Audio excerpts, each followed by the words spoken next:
What is the difference between a slip and fall versus a trip and fall case?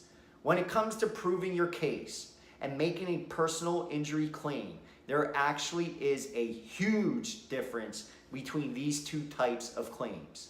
Satisfying plaintiff's burden of proof in a slip case is much more difficult than a trip case.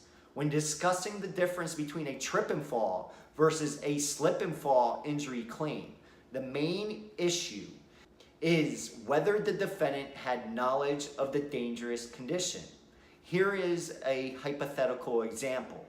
You're walking in the produce aisle of a grocery store and a slip and fall on some substance that had fallen or leaked to the floor.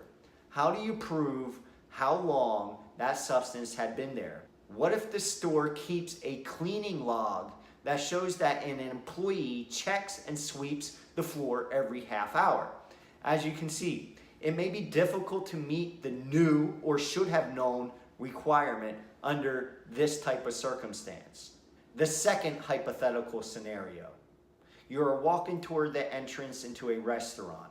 All of a sudden, your foot catches on a displaced or misleveled walkway and you trip and fall, resulting in an injury.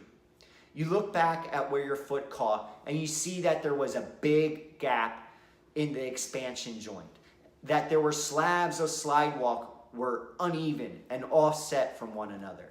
In this type of scenario, absent an earthquake or a recent construction, the odds are that the defect has been there for quite some time. It is more easy for the plaintiff to satisfy the burden of proof in this second scenario because the tripping hazard was more permanent in nature as compared to the slipping hazard, which is more transient. In a slip and fall case, it is often more difficult to establish how long a substance or object has been on the floor.